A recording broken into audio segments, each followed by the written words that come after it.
Good afternoon, eighth grade. We're moving on. Really want to get to books 9 through 12 because that's where Odysseus recaps what he's done, how he's gotten to the Phaeacians' island, and he tells his story, and it's unbelievable. So that's really why we're moving a little fast here. So let's recap book 8 since you all turned in your quizzes. The Phaeacian assembly, after Odysseus wakes up the next morning, okay, he slept on the porch last night, right? The Phaeacian assembly and feast in honor of their unknown guest. They still don't know it's Odysseus. And the Phaeacian bard, singer, poet, whatever you want to call him, his name is Demodocus, and he sings a song of Odysseus and Achilles at Troy arguing. And during this song, Odysseus, who they don't know it's him yet, he doesn't openly weep. He weeps with his head covered. He tries to turn aside and hide it from everyone. No one will see him and no one will know who he is. But King Alcinous does see him and knows that it must be Odysseus. So he asked for a little change of activities so that Odysseus, his guest, will stop weeping. And Alcinous suggests, hey, let's do some athletic contests and games. And he says boxing, wrestling, jumping, foot races. Of course, these are the oldest sports. I think wrestling being the oldest. In athletic competitions in the history of the world here, or at least the Greek world. And all the young men love it, and they compete for glory, and they think it's fantastic. Now, this is pretty funny because in lines 155 to 254, all these Phaeacian young men, they taunt Odysseus. They don't know who he is. They just know he's an old man, he's a guest, and they're trying to get him to compete. So they kind of start pressing his buttons and say, come on, buddy, come on, old guy, what can you do? And Odysseus says, no, I don't want to compete. And then eventually he says, I'll do it. And of course, he's going to win. This is foreshadowing of what the young suitors are going to do when he does get back to Ithaca. And they're going to mock him and they're going to goad him on in some sort of contest, as you'll see. And they're going to pay the price, just like these young Phaeacians do. Odysseus stands up, he takes off his cloak, and everyone is like amazed because he's still ripped. He looks very healthy, his muscles are strong, he's almost glowing, and he picks up the heaviest discus and flings it farther than any of the young men, and they all threw smaller, lighter discuses. And of course, they're amazed that he clearly wins. Athena marks it off, disguised as, I think, a young man, and says, of course, this is farther. And he sits down.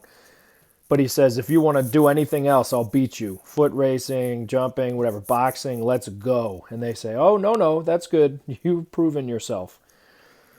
At this point, lines 286 to 394, Demodocus sings another song. But it's about Aphrodite, who is the most beautiful goddess of love, and she's married to the ugliest god, okay, Hephaestus. I don't know how these two got together, but there's hope for ugly guys like me, right? That's how I married my beautiful wife.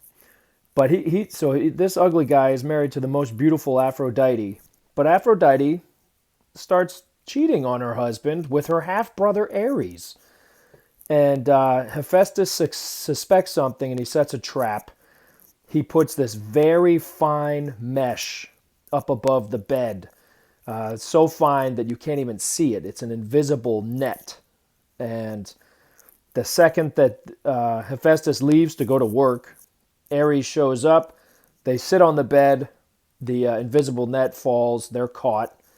And it's pretty funny. All the gods laugh. Hephaestus calls them to laugh at the gods, laugh at Hephaestus and Aphrodite. All but Poseidon laugh. Poseidon doesn't think it's very funny, okay?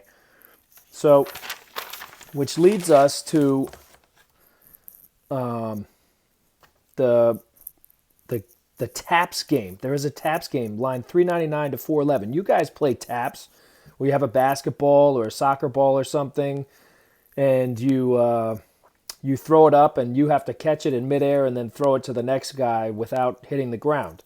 Well, they played that in the ancient world, believe it or not. It's right here. Then Alcinous had Helios and Laodamas dance alone, for no one could match them. They picked up a beautiful iridescent ball, the work of Polybus. One of them would lean backward and toss it high towards the shadowy clouds, and the other would leap and catch it and shoot it back up before his feet ever touched the ground again. When they had tried their skill with upward throws, they started to dance on the bounteous earth, tossing the ball constantly back and forth. The others beat time as they stood on the field, and thunderous applause rose from the crowd. So in the ancient world, they played taps just like you guys do, which is pretty funny. Now at this time, King Alcinous and Queen Eretea are going to give gifts to Odysseus, and they give a new tunic and cloak and a gold cup. Now lines 524 to 564, we finally see how the Trojan War ended. Remember, in the Iliad, they don't mention anything about the Trojan War or how it ended. It just ends. So now we've heard about the Trojan horse. Now let's hear it. Remember, it was Odysseus's intelligent idea that won the Trojan War, not brute strength. So line 524, right here. I don't know whether it was the muse who taught you or Apollo himself, but I praise you to the skies, Demodocus, says Odysseus. He's the one saying this. When you sing about the fate of the Greeks who fought at Troy, you have it right. All that they did and suffered, all they endured. It's as if you had been there yourself, or heard a first-hand account. But now, switch to the building of the wooden horse, which Epeius made with Athena's help, the horse which Odysseus led up to Troy as a trap filled with men who would destroy great Ilion. Ilion is another word for the city of Troy. If you tell me this story just as it happened, I will tell the whole world that some god must have opened his heart and given to you the divine gift of song. Okay? So Demodocus begins the song, how the Greeks set fire to their huts on the beach and were sailing away while Odysseus and the picked men with him sat inside the horse, which the Trojans had dragged into their city. There the horse stood, and the Trojans sat around it and could not decide what they should do. There were three ways of thinking: hack open the timbers with pitiless bronze, or throw it from the heights of the rocks below. This is what the Trojans were thinking. Should we break it up, use it for firewood? Should we throw it on the rocks? Or let it stand as an offering to appease the gods, the Trojans think.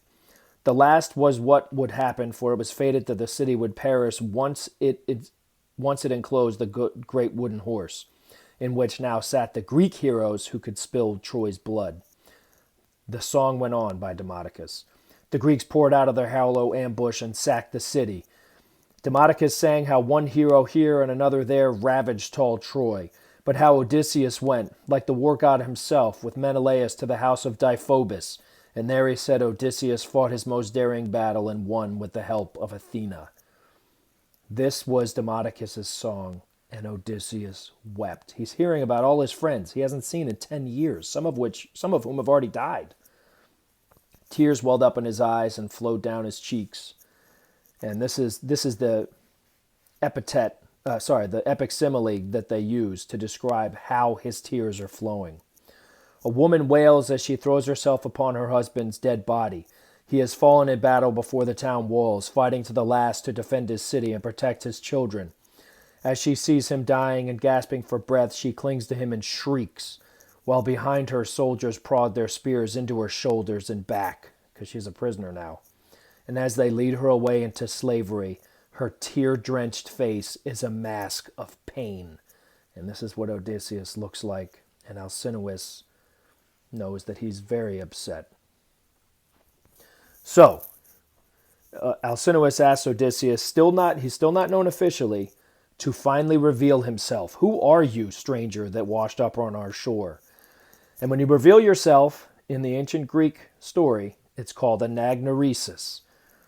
And he wants him to tell that story. Now, in the last 10 seconds, I'm going to tell you, this is an Easter egg. If you've watched the whole video and you send me a message saying that you watch the whole video and the word Easter egg in it, then I will give you a certain amount of points. But the more people that report it, the less the Easter egg is worth. So don't tell your friends, because then it's worth less points. See you guys.